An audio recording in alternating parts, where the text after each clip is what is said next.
All right, ladies and gentlemen, welcome back to the show. J.R. Dukes at your service. Today, we're going to dive deep into the heart of the 2024 election. What we're going to discuss is what I would call a sobering, possibly even a shocking analysis of exactly what's going on right now. I also want to break down the actual battleground states in this year's presidential election. This analysis is going to be critical to understand exactly where we're at right now. We have to discuss where we've been in the most recent elections. And finally, we're going to discuss how I believe this entire election is going to come down to three pivotal states. So let's get started. I want to take a quick look back at the 2016 election, which President Donald Trump became president the first time. So on your screen right here, you can see an actual map of the 2016 election. You have former Secretary Clinton, and then you have former President Donald Trump. You can see exactly what states they won and what states they lost. In this particular election, you can see that Donald Trump was able to break through what they call the blue wall, which is in the north. Specifically, we're talking about Wisconsin and Michigan, which were two states that generally Democrats always take. But in this particular election, 2016, Donald Trump was able to pull through. And most importantly, he was able to win the great state of Pennsylvania. These states have consistently voted Democratic in the past presidential elections. In 2016, the Republicans were able to pull out a substantial win, largely due to Donald Trump's appeal to the working class voters and his focus on manufacturing and trade policies. As you can see on this map, you have Clinton, who walked away with 229 electoral votes, and Donald Trump, who walked away with 309. Remember, my friends, only 270 is needed to become president. Now, shifting gears real quick, I just want to make sure everybody understands and that we're on the same page. In the United States, we do not have what we would call necessarily a popular vote for the president of the United States. Our founding fathers set up what we call the Electoral College. I believe if you read your history books, as basically what they were trying to do is they wanted a candidate that did not necessarily have the most votes, but they wanted a candidate that had regional appeal across the entire country. So that's the reason why they came up with this Electoral College. So each state votes for their president that they want. That's what we do on election day. And then based on the state laws, however they're set up, the members of the Electoral College are awarded based on state law to the president that the individuals, the voters in that particular state voted for. It's just that simple. Now we're going to fast forward to the 2020 election, which of course was former President Donald Trump battling the current president, Joe Biden. In this particular election in 2020, we saw Joe Biden reclaiming these same states from the Republicans. And specifically, I'm talking about Pennsylvania, Michigan, and Wisconsin. Now, although these particular states did return to the Democratic Party, it is definitely important to realize it was with the slimmest of margins. The 2020 election results definitely showed that in the battleground states, especially, every single vote is extremely important. So as we look together at this 2020 map, you can see where Arizona was picked up by Donald. So if you look at this 2020 map, you can see that states like Arizona and Georgia were also picked up by President Joe Biden. This, along with the so-called blue wall states, was enough to put Joe Biden over the top, and he was able to claim the presidency.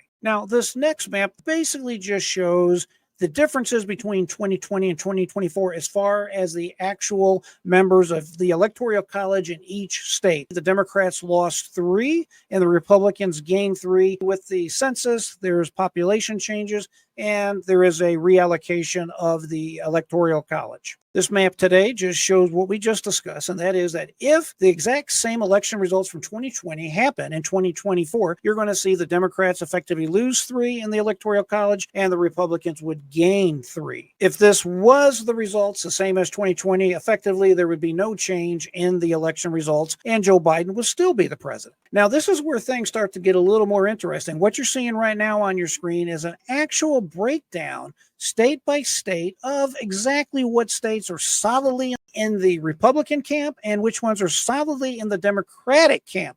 And it also has varying shades to show effectively which one is considered a safe state, a likely state, or it leans a particular way. It shows the Democrats can essentially rely on 226 electoral college votes. And as of right now, the Republicans can rely on 251 electoral college votes. But that is as of right now, as of the recording of this particular video. And they also state that there's approximately 61 electoral college votes that are up for grabs as of right now. What you see on your screen now are what I am calling this year's battleground states. You have the state of Nevada, Arizona, Minnesota, Wisconsin, Michigan, Pennsylvania, North Carolina, and Georgia. So 8 states is what I'm going to call battleground states. Now, as we look at this map, we can definitely start zooming in on exactly which states are actually going to determine who the next president of the United States is. Traditionally, we have red states like Texas and blue states like California that consistently vote Republican and Democrat. They are solid states in one camp or the other. And again, these battleground states that are in the lighter shaded color here is where the real action, the real battle is going to be fought for the next president. I want to blow this up real big so that everybody can see exactly what I'm talking about. For the purposes of what I really want to drive home today, follow me, if you will, on this here. We're going to go ahead and say that Donald Trump is going to win 11 electoral college votes for Arizona, just like he did back in 2016. I'm also going to go ahead and say, hey, the polls are very clear that Donald Trump should pick up and win the great state of Georgia, again, just like he did back in 2016. And I'm going to do the same for North Carolina because traditionally it is a conservative Republican state, and Donald Trump has won it in 2016 and in 2020. I think there's a real good likelihood that he's going to win it coming up this year, 2024. And because Kamala Harris just picked the governor from the state of Minnesota, pretty good shot that they're going to carry that state. In addition, the facts are, my friends, that Minnesota has long time been a strong Democratic leaning, or at least a Democratic state. So what does all this mean? Well, what it means is this. There are effectively 3 states, as you see on your map in the lighter shading, that's going to decide this election. And essentially, that's going to be Wisconsin, Michigan, and Pennsylvania, hands down. That's exactly what is going to happen. Now, let's take a look at the count here. As of right now, you can rely that the Democrats have 232 votes. The Republicans will have 262 electoral college votes. Think of this. If Donald Trump is able to pick up Pennsylvania, watch it change on your screen here. Boom, it's over with. The Republicans then have 281 electoral college votes, and it's over. That's the reason why you see such an emphasis on the great state of Pennsylvania.